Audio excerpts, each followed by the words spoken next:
এই ফ্যাসিবাদ কালে সবচেয়ে বেশি ফ্যাসিস্টদেরকে শক্তি জুগিয়েছে দুটো প্রতিষ্ঠান, একটা হচ্ছে প্রশাসন অর্থাৎ পুলিশ, আরেকটা হচ্ছে আমাদের ইন্টেলেকচুয়ালসরা। এই দুই শক্তিতে শক্তিবান ছিল হচ্ছে পুরা ফ্যাসিজম।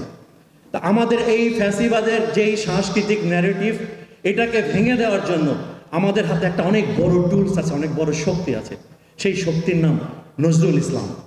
কবি নজরুল ইসলামের যে বিদ্রোহী চেতনা, এবার আমরা দেখেছি ছাত্র জনতার বিপ্লবের দেয়ালে দেয়ালে, এবং যেই বিদ্রোহী চেতনা আমাদেরকে উদ্বুদ্ধ করেছে সেটা ছিল তার বিদ্রোহী কবিতা, তার বিদ্রোহী চিন্তা।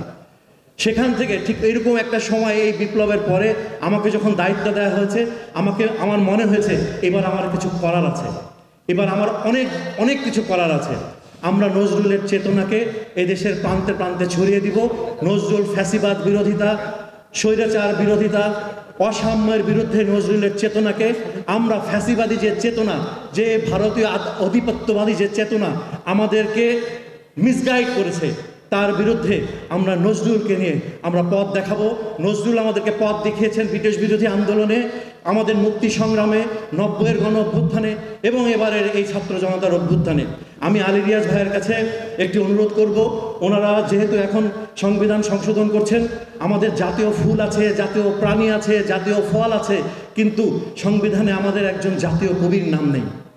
আলী রিয়াজ ভাই, আমি নজরুল ইনস্টিটিউটের পক্ষ থেকে আপনাকে অনুরোধ করব, আমাদের জাতীয় কবির নামকে যেন গ্যাজেটভুক্ত করা হয় এবং এইবারই যেন সেটা করা হয়, এবং আপনার হাত ধরেই, এই বিপ্লবের হাত ধরেই যেন সেটা সম্পন্ন হয়, এই আশা রাখবো। আমি এই যে লাস্ট স্বৈরশাসনের 15ই জুলাই বা 14ই জুলাই থেকে একদম বিজয় লাভ পর্যন্ত এই সময়টুকু না, পুরা 16টা বছর আমি ফেসবুকে লেখালেখি করে গেছি।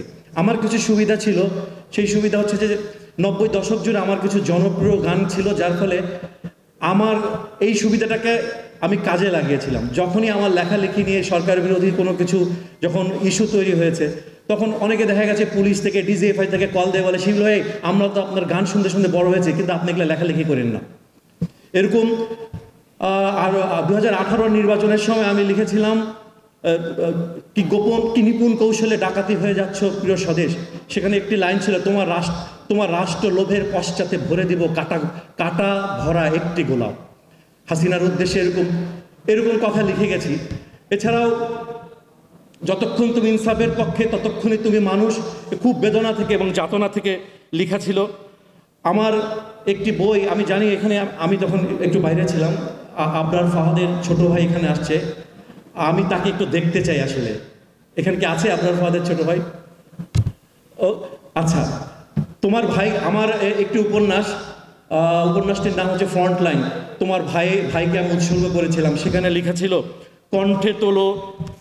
কণ্ঠে তোলো বজ্রধ্বনি, কলম করো তীক্ষ্ণ ধার, শাহাদাতের পথ দেখালো আবরার আবরার।